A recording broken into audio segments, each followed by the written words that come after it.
Assalamualaikum warahmatullahi wabarakatuh. Perkenalkan, nama saya Sultan Feransanata dengan NIM 104055038 dari program studi D3 Keperawatan Politeknik Negeri Subang. Di sini saya akan mencoba merangkum buku Pendidikan Pancasila untuk pendidikan tinggi karya Dr. Ujang Sarda, SSH.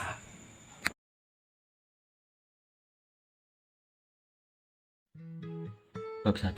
Orientasi terhadap pendidikan Pancasila. Pancasila memiliki 3 landasan, yaitu landasan historis, landasan yuridis, dan landasan sosiologi. Tujuan pendidikan Pancasila terbagi menjadi 2, yaitu tujuan nasional dan tujuan pendidikan nasional.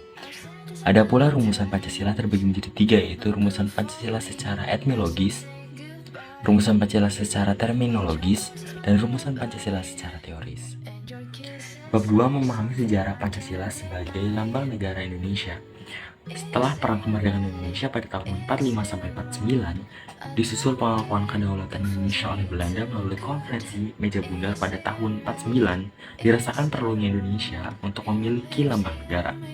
Pada tanggal 10 Januari 50, dibentuk panitia teknis dengan nama Lencana Negara di bawah koordinator Menteri Negara Zonder Portofolio Sultan Abdurrahman Hamid Al-Qadri II atau Sultan Hamid II, di mana Muhammad Yamin berkedudukan sebagai ketuanya.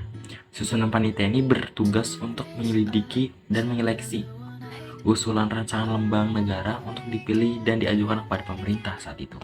Bab 3. Memahami Pancasila sebagai sistem filsafat. Istilah filsafat dalam bahasa Indonesia memiliki pandanan kata falsafah dari bahasa Arab, filosofi dari bahasa Inggris, filosofia dari bahasa Latin, filosofie dari bahasa Jerman, Belanda, dan Perancis.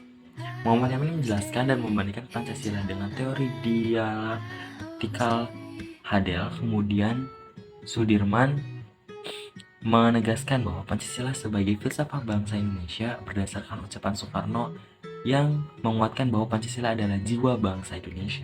Bab 4. Memahami Pancasila sebagai sistem nilai etika dan norma.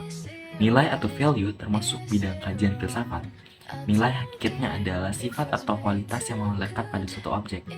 Etika atau etnis adalah suatu cabang filsafat yang mencoba untuk mengevaluasi dan menetapkan teori umum tentang tingkat laju berdasarkan aturan moral. Bab 5. Memahami muatan sila-sila dalam Pancasila. Hakikat-hakikat dalam Pancasila dapat dipahami dalam 3 kategori, yaitu hakikat abstrak, hakikat pribadi, dan hakikat konkret. Pancasila sendiri merupakan suatu kesatuan. Adapun Pancasila membangun sistem hierarki yang artinya bertingkat, dan dalam muatan sila-sila dalam Pancasila merupakan poin-poin dari Pancasila itu sendiri, dari sila 1 sampai 5. Bab 6. Memahami Pancasila sebagai ideologi bangsa dan negara. Istilah ideologi berasal dari kata idea, yang berarti gagasan, konsep, dan pengertian dasar cita-cita. Logos berarti ilmu. Prinsip ideologi Pancasila terdapat 3 arti utama, yaitu ideologi sebagai kesadaran palsu, ideologi dalam arti netral, ideologi dalam arti kemungkinan yang tidak ilmiah. Ideologi negara terbagi menjadi 5, yaitu ideologi Pancasila, ideologi liberalisme, ideologi konservatif, ideologi sosialisme komunis, dan ideologi fasisme. Bab 7. Memahami demokrasi Pancasila. Unsur utama demokrasi Indonesia adalah prinsip musyawarah yang bersumber dari sila keempat Pancasila, yang intinya adalah win-win solution.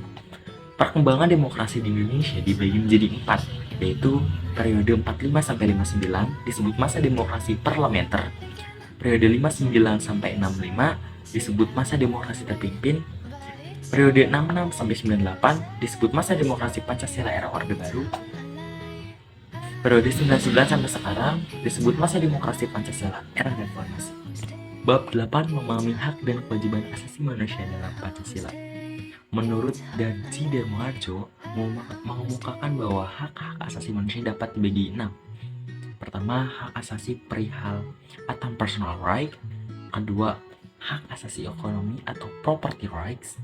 Ketiga, hak asasi untuk mendapatkan perlakuan yang sama di mata hukum. Keempat, hak asasi politik. Kelima, hak asasi sosial. Keenam, hak asasi untuk mendapatkan perlakuan dan tata cara peradilan. Bab 9. Memahami Pancasila dalam sistem ketatanegaraan di Indonesia. Berhentinya Presiden Soeharto pada tanggal 21 Mei 1998 menyebabkan Undang-Undang 45 mengalami amandemen. yang dilakukan pada sidang MPR tahun 1999, di mana arah perubahannya lebih kepada pembatasan kekuasaan presiden dan memperkuat kedudukan DPR. Secara historis, perubahan Undang-Undang 1945 dilakukan terjadi 2 bulan sejak ditetapkan pada tanggal 18 Agustus 1945. Maklumat Presiden Nomor 10, 16 Oktober 1945, mengubah Pasal 4 Ayat 1 dari sistem presidial menjadi parlementer.